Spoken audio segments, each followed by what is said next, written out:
The red roses on my desk trembled in my hands as I watched through the glass conference room. There he was again. My fiancé, David, leaning close to Sophia, his work partner, their heads bent over what was supposed to be our Valentine's dinner reservation. The same scene, the same betrayal, the same crushing realization that I was about to be abandoned on the most romantic day of the year. Again, but this time, I remembered everything. Every detail of my first life, every moment of humiliation, every second of the car crash that killed me when I drove home sobbing after finding them together at the restaurant where David was supposed to propose. This time, I knew exactly what was coming. This time, I was ready. My fingers traced the edge of the card attached to the roses. Happy Valentine's Day, beautiful. Marcus. The CEO of our biggest client had sent them this morning, along with an invitation to dinner. In my past life, I would have thrown them away out of loyalty to David. Not anymore. The conference room door opened and David walked out, his face a mask of false regret. I quickly arranged the roses prominently on my desk, making sure the card was visible. His eyes darkened when he saw them. "Hey, babe," he said, his voice strained.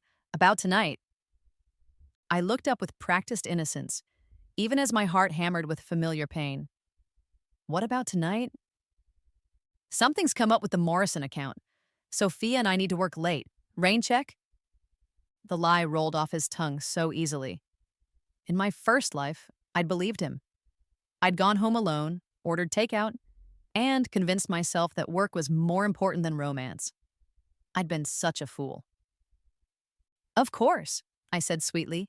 "Work comes first." Relief flooded his features. "You're amazing, Emma. I don't deserve you." That was the first true thing he'd said, but instead of arguing, I smiled wider. "Have fun with the Morrison account." He kissed my forehead, a patronizing gesture that used to make me feel cherished, but now made my skin crawl. As he walked away, I pulled out my phone and typed a single text to Marcus. "I'd love to have dinner tonight." The reply came instantly. "Pick you up at 7, wear something red." Game on. In my past life, I'd spent that Valentine's evening alone, eating ice cream and wondering why I wasn't enough. I died never knowing my worth, never realizing that other men saw what David refused to see. This time would be different. This time, I would show David exactly what he was losing while he was busy choosing her. The roses on my desk were just the beginning. The crimson dress I chose for dinner was one I'd never worn in my first life. Too bold, too attention-grabbing, too unlike me, according to David's constant criticisms. The silk hugged my curves perfectly, and for the first time in 2 lifetimes, I felt beautiful. Marcus's reaction when he saw me confirmed it. His eyes widened appreciatively as he held open the door of his black Mercedes. "You look stunning, Emma. Red is definitely your color." We drove to Le Bernardin, the most exclusive restaurant in the city. The same restaurant where David was supposed to propose to me 3 years ago. The same place where, in my first life, I'd found him with Sophie instead, celebrating their work success with champagne and intimate touches. "I hope French cuisine is all right," Marcus said, his hand warm on my lower back as we approached the entrance. I wanted somewhere special for someone special. My cheeks flushed. When was the last time David had called me special? I couldn't remember. The maitre d' recognized Marcus immediately. "Mr. Richardson, your usual table?" "Actually, I'd like the corner booth by the window tonight. The lady deserves the best view." As we were seated, I caught a glimpse of familiar figures across the restaurant. My breath caught. David and Sophia sharing an intimate dinner, her hand covering his across the candlelit table. In my first life, seeing them together had shattered me. Tonight, armed with foreknowledge and accompanied by a man who actually wanted to be with me, their betrayal felt like a distant echo. "Everything all right?"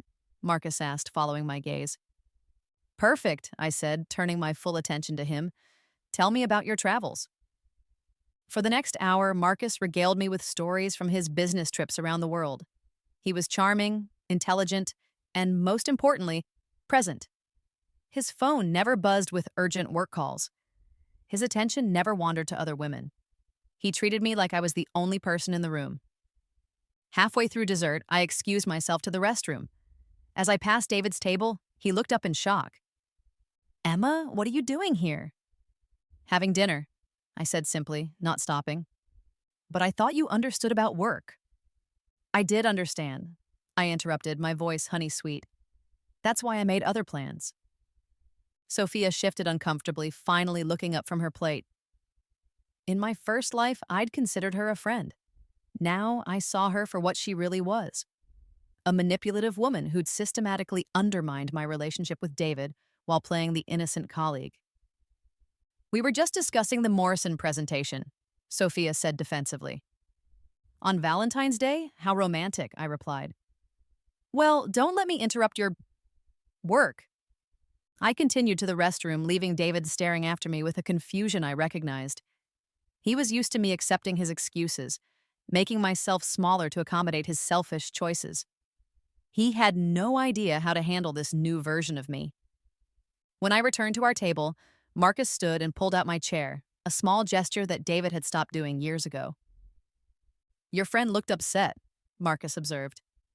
My fiancé, I corrected, watching as understanding dawned in his eyes. I see. Marcus's jaw tightened slightly. And he left you alone on Valentine's Day? He chose work over me. Again. Marcus leaned forward, his gaze intense. Then he's a fool, Emma. Any man who would choose anything over spending time with you doesn't deserve you. My heart fluttered. These were words I desperately needed to hear in my first life. Words David had never said, not even during his proposal. As we left the restaurant, David intercepted us at the exit. His face was flushed with anger and something else. Jealousy? Emma, we need to talk. Actually, we don't, I said calmly. You made your choice tonight. I made mine. Marcus stepped slightly closer, his presence a protective shield. Is there a problem here? David's eyes flicked between us, his expression dark. Who are you? Marcus Richardson, and you must be the fiancé who abandons beautiful women on Valentine's Day. The tension crackled between them. David's hands clenched into fists, and for a moment, I thought he might actually start a fight. But then Sophia appeared at his elbow, her face pale. David, we should go. People are watching. Indeed, several restaurant patrons had stopped to stare at the drama unfolding in the doorway. David's face reddened further as he realized how his behavior looked. This isn't over, Emma, he said through gritted teeth. You're right, I replied, slipping my hand into Marcus's offered arm. It's just beginning. As Marcus drove me home, I felt a strange lightness in my chest. For the first time in 2 lifetimes, I'd stood up for myself.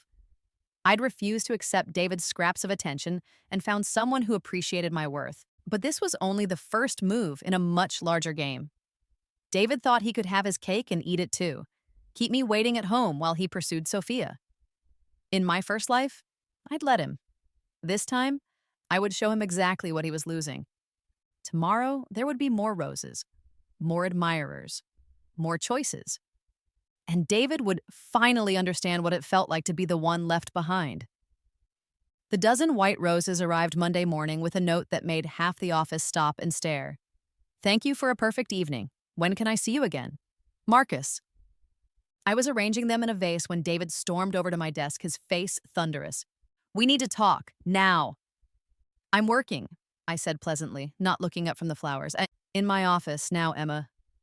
His commanding tone might have worked on the old me. This version of me simply raised an eyebrow. Ask nicely.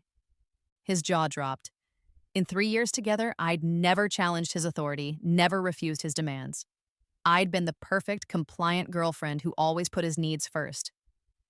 Please, he said through gritted teeth, since you asked so politely. I followed him to his corner office, very aware of the curious stares from our colleagues. David shut the door and whirled on me. What the hell was that last night? Dinner. You should try it sometime. It's when 2 people sit together and actually talk to each other. Don't be cute, Emma. Who is he? I settled into the chair across from his desk, crossing my legs elegantly. Marcus Richardson, CEO of Richardson Industries. You know, our biggest client? The one whose account you've been trying to secure for months? David's face went pale. You're dating our client? I'm single on Valentine's Day, apparently. I'm free to date whoever I choose. You're not single. You're engaged to me. I held up my left hand, bare of any ring. Funny, I don't see an engagement ring. Do you see an engagement ring? His mouth opened and closed like a fish. In our first life, he'd proposed 6 months after that disastrous Valentine's Day, more out of guilt than love. By then, I'd been so grateful for any commitment that I'd said yes immediately. Emma, you're being ridiculous. You know I'm committed to you. Really? Because last night it looked like you were pretty committed to Sophia. That was work. On Valentine's Day, at a romantic restaurant, holding hands over candlelight. I shook my head. David, I'm not stupid. I never was. I just chose to believe your lies because I loved you. Loved? Past tense? Before I could answer, someone knocked on his office door. Come in, David called impatiently. Sophia entered, carrying a coffee and wearing a satisfied smirk that quickly disappeared when she saw me. Oh, sorry, I didn't realize you were busy. Actually, I was just leaving, I said, standing gracefully. David, think about what you really want. But don't think too long. Good things don't wait forever. I walked past Sophia without a glance, ignoring David's call for me to come back. In the hallway, I nearly collided with Jake from accounting, a sweet, quiet man who'd always been kind to me but never crossed any lines while I was with David. Emma, sorry, I wasn't watching where I was going. His cheeks flushed pink. Those flowers are beautiful, by the way. You deserve them. Something warm unfurled in my chest. Thank you, Jake. That's very sweet of you to say. I mean it. You've always been, well, you're amazing.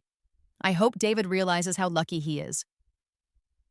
In my first life, I would have deflected the compliment and hurried away. This time, I smiled genuinely. That's one of the nicest things anyone said to me all week. Jake's flush deepened. If you ever wanted to grab coffee sometime. I'd like that, I said, surprising us both. How about tomorrow at 2? His face lit up like Christmas morning. Really? Yes, that sounds great. There's this little cafe around the corner. Perfect, I'll see you there. As I walked back to my desk, I felt David's burning gaze through his office window. Good. Let him watch other men appreciate what he'd taken for granted. My phone buzzed with a text from Marcus. Dinner again tonight? I know a place with the best wine selection in the city. Before I could respond, another message appeared from an unknown number. Hi, Emma. This is Alex from the gym. I hope it's okay that I got your number from the member directory. Would you like to grab smoothies after your workout tomorrow? You're absolutely stunning, by the way. I stared at my phone in amazement. In my first life, I'd been invisible to men, convinced that David was the best I could do. Now, suddenly, I was getting attention from multiple directions. Had I really changed that much, or had I simply been too blind to notice before? A third message popped up, this one from Ryan in IT. Hey, beautiful, I've been wanting to ask you out for months, but didn't want to complicate things. I heard you might be single now. Coffee, dinner, I'm free whenever you are. My head spun. 3 different men, all interested, all available, all treating me like I was worth pursuing. Meanwhile, David was in his office with the woman he'd chosen over me, probably planning their next work meeting. I typed back to Marcus first. Dinner sounds perfect. Pick me up at 7? Then to Alex. Smoothies sound great. See you at the gym. And finally to Ryan.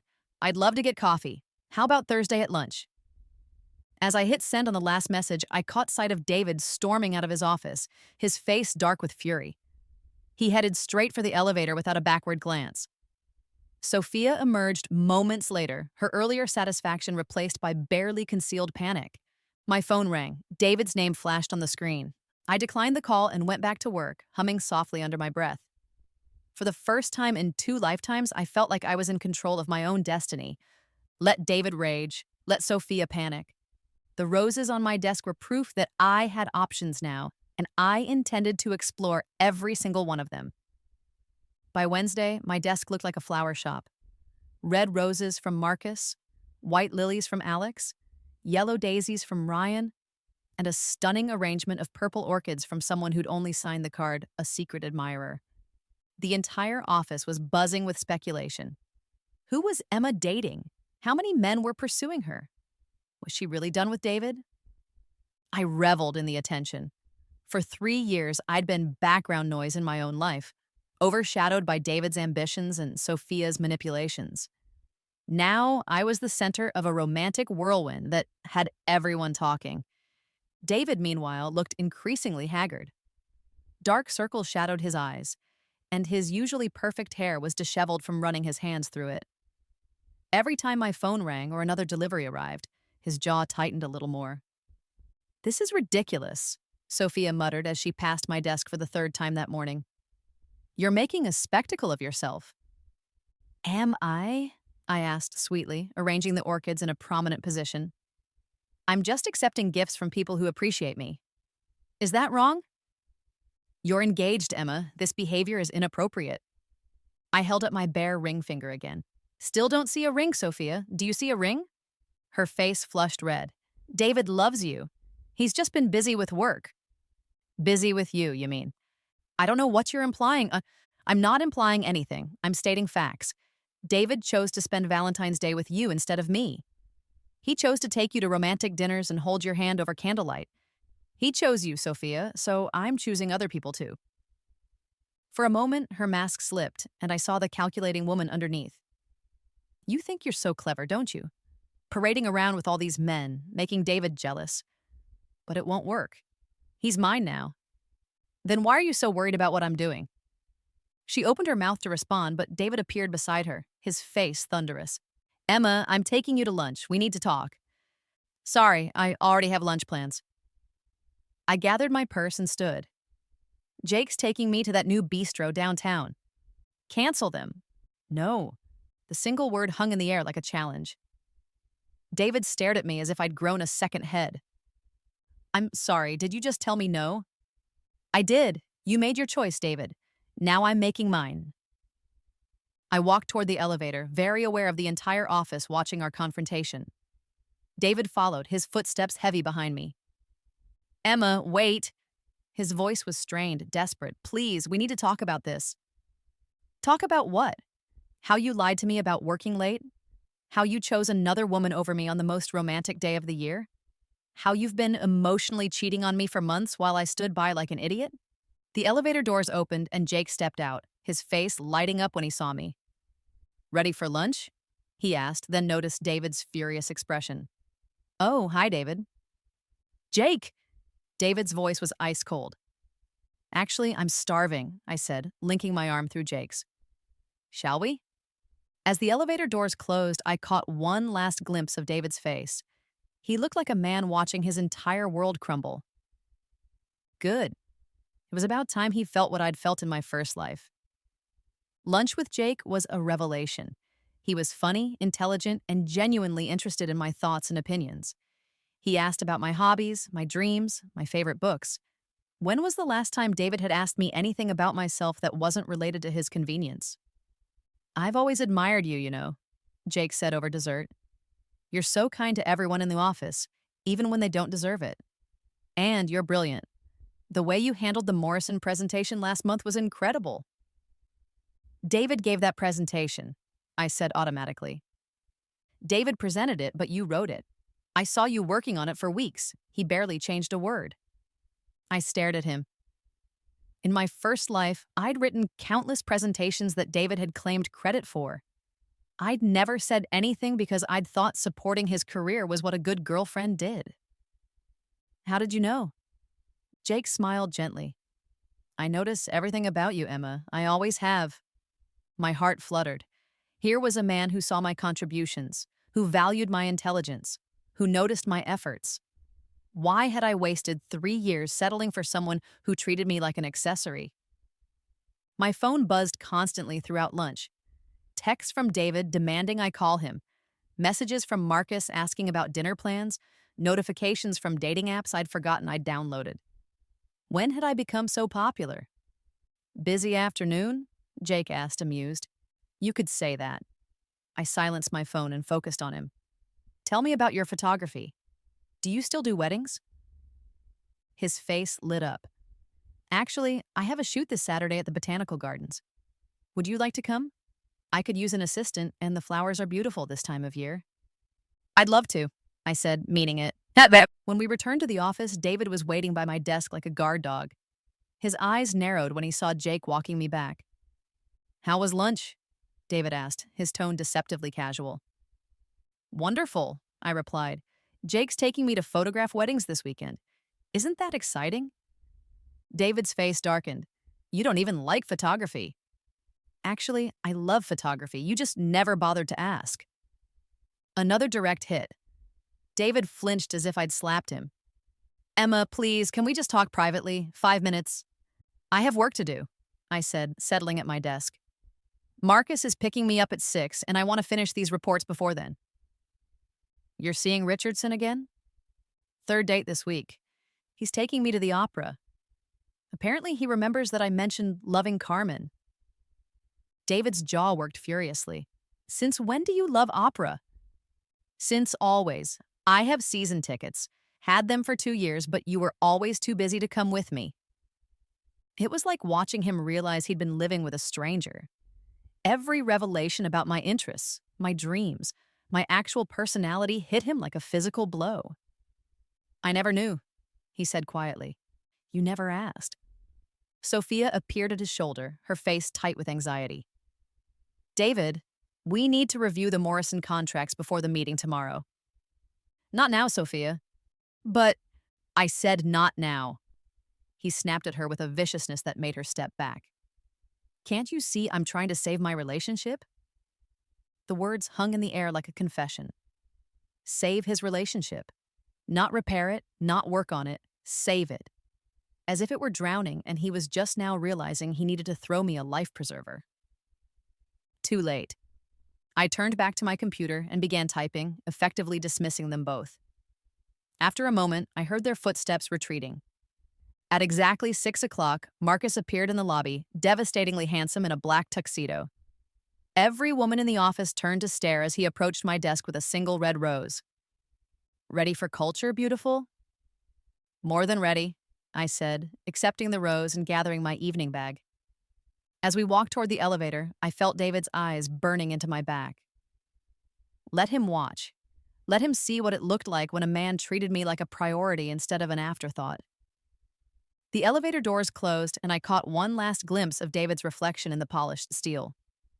He looked utterly defeated. My revenge was working perfectly, but as we descended to the lobby, I realized something that should have terrified me. I wasn't just playing a game anymore. I was actually falling for Marcus, actually enjoying Jake's company, actually excited about my date with Ryan tomorrow night. I wasn't just getting revenge on David. I was moving on, and that was the one thing he would never be able to accept. The opera was magical. Marcus had reserved a private box with champagne service and a perfect view of the stage. As Carmen sang her final aria, I found myself moved to tears, both by the performance and by the realization that this was what I'd been missing. This was what it felt like to be courted, cherished, treated like a queen. You're crying, Marcus said softly, offering me his handkerchief. It's beautiful, I whispered. Thank you for bringing me. Thank you for saying yes. He leaned closer, his voice warm against my ear. I have a confession, Emma. I didn't just ask you out because you're beautiful. I've been watching you for months, impressed by your intelligence and grace. When I saw you at that restaurant looking so sad, I knew I had to take a chance. My heart skipped. You've been watching me? Every time I visited your office for meetings. You handle everything with such poise, such competence. David's lucky to have you. Had, I corrected. Past tense. Marcus's eyes searched mine. Is it really over? I thought about David's desperate attempts to reach me, his angry outbursts, his sudden realization of everything he'd taken for granted. Then I thought about this. Sitting in an opera box with a man who actually listened when I spoke, who remembered my interests, who made me feel like the most important person in the room. Yes, I said firmly, it's really over. Marcus smiled and took my hand. Then I have something to ask you. My company is hosting a charity gala next weekend. Would you do me the honor of being my date? I'd love to. As we left the opera house, my phone buzzed with yet another text from David. Emma, please call me. I know I messed up. I want to fix this. I love you. I deleted it without responding and slipped my hand into Marcus's offered arm. Thursday's date with Ryan was completely different, but equally wonderful. He took me to a cooking class where we laughed over my disastrous attempt at pasta making and bonded over our shared love of terrible romantic comedies. He was sweet, funny, and refreshingly uncomplicated. I have to ask, he said, as we walked to my car afterward. Are you seeing other people? I appreciated his directness. Yes, I'm recently single and exploring my options. Fair enough. Can I throw my hat in the ring officially? I smiled. Consider it thrown. Friday brought a surprise that left me speechless. Alex from the gym had arranged for a flash mob proposal in the office lobby. Not for him, but for someone else to ask me to be his +1 at his cousin's wedding. The entire office crowded around to watch as a dozen dancers performed an elaborate routine that ended with Alex on one knee, holding a sign that read, Emma, will you dance with me at Sarah's wedding? I was laughing and crying at the same time as I said yes. The crowd erupted in cheers, and from the corner of my eye, I saw David watching from the upper level, his face a mask of devastation. That evening, I had dinner with all three men. Marcus, Jake, and Ryan had somehow coordinated to plan a group outing when they realized they were all pursuing me. Instead of the awkwardness I'd expected, it was delightful. They were all secure enough in themselves to enjoy each other's company while still making it clear they were competing for my attention. So, Marcus said over the main course, I think we should establish some ground rules. Such as? Ryan asked, amused. No sabotaging each other's dates. May the best man win through his own merits. Agreed, Jake said.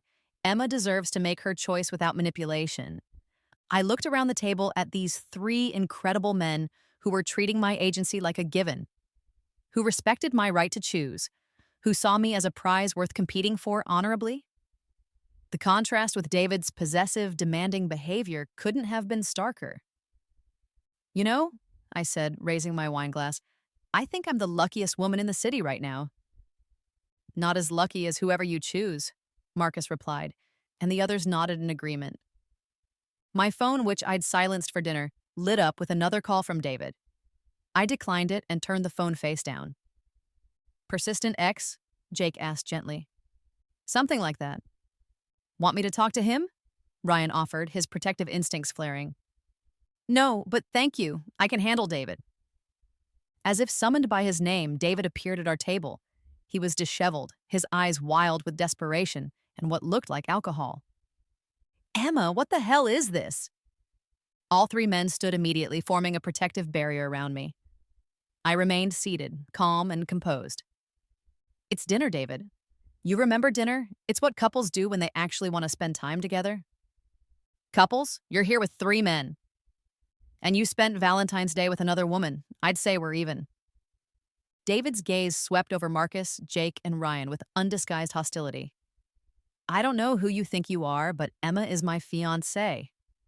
Was, I corrected, still not standing. And technically, we were never engaged. An engagement requires an actual proposal and a ring, neither of which ever happened. The truth hit David like a physical blow. In our first life, his proposal had been half-hearted, more obligation than desire. This time, he'd been so confident in my devotion that he'd never felt the need to formally commit.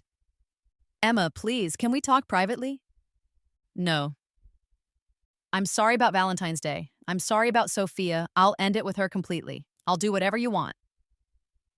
I finally stood, my movements graceful and controlled. David, you don't understand. This isn't about what you'll do for me. This isn't about winning me back or proving your love. This is about the fact that you had me, completely, devotedly, unconditionally, and you threw it away for someone else.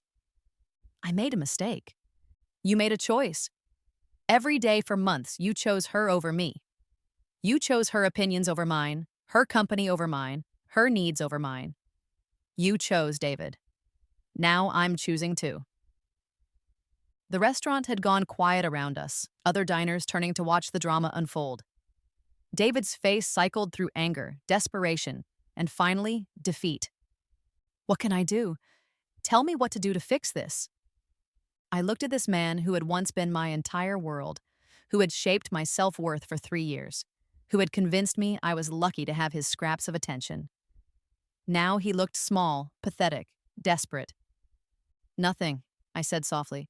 There's nothing you can do, David. It's too late. The finality in my voice broke something in him. His shoulders sagged as the last of his arrogance crumbled. I love you, he whispered. No, you don't. You love the idea of me, the woman who waited at home while you played house with someone else. You love having a backup plan.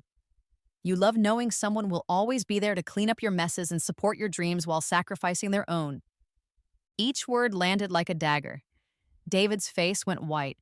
But I don't love that version of myself anymore, I continued, and I won't be her again. Not for you, not for anyone. I turned to my 3 dates who had watched this confrontation with protective silence. Shall we go? I believe you promised me dancing, Marcus. As we walked away, leaving David standing alone among the staring diners, I felt the last chains of my past life finally break. I was free. The charity gala was a fairy tale. Marcus had arranged for a professional styling team to help me prepare. And when I emerged from the hotel suite in a floor-length emerald gown with my hair swept into an elegant updo, I barely recognized myself. You look like a princess, he breathed, offering me his arm. The ballroom was filled with the city's elite, business leaders, politicians, celebrities. I recognized several faces from magazine covers and society pages. A year ago, I would have been intimidated. Tonight, on Marcus's arm, I felt like I belonged. Emma, a familiar voice called out. I turned to see Sophia approaching, resplendent in a red dress that probably cost more than I made in a month. But her smile was strained, her eyes calculating. Sophia, what a surprise. David told me you'd be here, with Marcus Richardson, no less. Her tone was conversational, but I caught the underlying venom. You certainly work fast. When you know your worth, you don't waste time with people who don't appreciate it. Marcus squeezed my arm gently, a silent show of support. Sophia's mask slipped slightly. You think you're so clever, don't you? Parading around with all these men, making David jealous. But you're just embarrassing yourself. Everyone knows you're just acting out because you're hurt. Am I? I asked pleasantly. Or am I finally living the life I deserve? This isn't you, Emma. This glamorous, sophisticated woman, it's all an act. Deep down, you're still the same insecure girl who settled for David because you didn't think you could do better. Her words were designed to cut deep, to trigger all my old insecurities. In my first life, they would have worked. I would have doubted myself, wondered if she was right, if I was just pretending to be someone I wasn't. But this wasn't my first life. You're right about one thing, Sophia. The old Emma did settle for David. She thought his neglect was normal. His emotional unavailability was just his personality. She made excuses for his selfishness and convinced herself that love meant accepting crumbs. I stepped closer, my voice dropping to a whisper that only she could hear. But here's what you don't understand. That woman died in a car crash 6 months ago, driving home in tears from another evening of David's lies. And the woman who took her place? She knows exactly what she's worth. She knows what real love looks like. And she knows that neither David nor his pathetic backup plan deserve her. Sophia's face went white. What are you talking about? What car crash? I smiled serenely. Nothing you need to worry about. Enjoy the evening, Sophia. I know I will. As I walked away with Marcus, I heard her calling after me, her voice shrill with confusion and panic. Let her wonder. Let her drive herself crazy trying to decode my words. The rest of the evening was magical. Marcus introduced me to his colleagues and friends as if I were already a permanent part of his life. I charmed investors, debated policy with politicians, and even convinced a notorious art collector to donate a piece to the charity auction.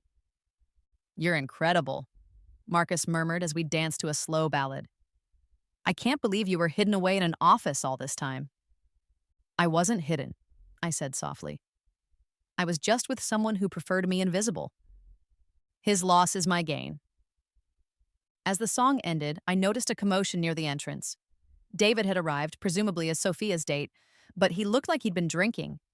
His hair was mussed, his bow tie crooked, and his eyes were wild as they searched the crowd. When he spotted me, he pushed through the dancers with single-minded determination. Emma, his voice carried across the ballroom, drawing stares. Emma, we need to talk. Security moved to intercept him, but I held up a hand. It's all right, I'll handle this. I walked to meet him halfway, very aware that every eye in the room was on us. This was it, the final confrontation. The moment David would either accept defeat or reveal just how low he was willing to sink. You look beautiful, he said, his voice slurred with alcohol. Like a queen, my queen. I'm not your anything, David. Yes, you are. His voice rose, desperate and demanding. You're mine, Emma. You've always been mine. This thing with Richardson, with all these other men, it's just to make me jealous. But I get it now. I understand. I'll leave Sophia. I'll propose. We'll get married next month if you want. The words I'd longed to hear in my first life now sounded like poison. You'll leave Sophia? How generous of you. And all it took was me finding other options. I choose you, Emma. I choose us. No, David. You choose to hedge your bets. You choose to keep me as a backup plan in case things don't work out with her. You choose to panic when your safety net starts to slip away. I stepped closer, my voice carrying clearly across the silent ballroom. But I don't choose you anymore. I don't choose settling for half-hearted love and last-minute proposals born from jealousy, rather than genuine devotion. I don't choose being someone's consolation prize. David's face crumpled. Emma, please, I love you. I've always loved you. If you love me, David, then let me go. Let me be happy with someone who chose me first, not last. Someone who sees me as the prize, not the fallback option. He reached for me, but Marcus stepped between us, his presence commanding and protective. The lady has made her position clear, Marcus said calmly. I suggest you respect her decision. David's face twisted with rage. This is all your fault. You turned her against me. I didn't turn her against you, Marcus replied. You did that all by yourself. Security finally intervened, gently but firmly escorting David from the ballroom. As he was led away, he called over his shoulder one last time. This isn't over, Emma. You belong with me. But it was over.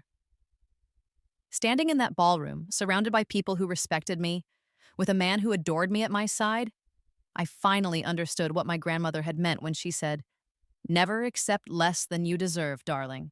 The right person will see your worth without you having to prove it. Marcus pulled me close as the orchestra resumed playing. Are you all right? Perfect, I said, and meant it. I'm absolutely perfect. 3 months later, I stood in the courthouse wearing a simple white dress, Marcus beside me in his best suit. We'd decided on a small, intimate ceremony, just us, our immediate families, and a few close friends. Jake was there as Marcus's best man, having gracefully accepted my choice while remaining a wonderful friend. Ryan had sent a beautiful arrangement of flowers with a note wishing us happiness. As the judge pronounced us husband and wife, I thought about the sliding doors moment that had changed everything. In my first life, I'd died broken and alone, convinced I wasn't worthy of real love. This time, armed with the knowledge of my own worth, I had found something better than I'd ever imagined possible. David had sent several desperate letters to my apartment, all of which I'd returned unopened. Sophia had tried calling a few times, but I'd blocked her number. Their drama was no longer my concern. Marcus kissed me softly as we were pronounced married, and I tasted freedom, possibility, and a future filled with genuine love. Mrs. Richardson, he murmured against my lips. How does it feel? Like coming home, I whispered back. As we left the courthouse to the cheers of our small wedding party, I caught sight of a familiar figure across the street. David stood by a lamppost, his face haggard and hollow. For a moment, our eyes met across the distance. I felt nothing but pity for him. He'd had everything and thrown it away for an illusion. Now he would spend the rest of his life wondering what might have been if he'd appreciated what he had when he had it. I raised my hand in a small wave. Not mocking, not victorious, just acknowledgement. Then, I turned away and walked into my new life with the man who had seen my worth from the very beginning. Behind me, I heard David's anguished cry carry on the wind. Emma! But I didn't look back. Some chapters were meant to end, and this one had reached its conclusion. My happily ever after was just beginning, and it was going to be beautiful. The roses had been just the beginning, real love. The kind that chose me first, last, and always. That was the ending I'd been reborn to find.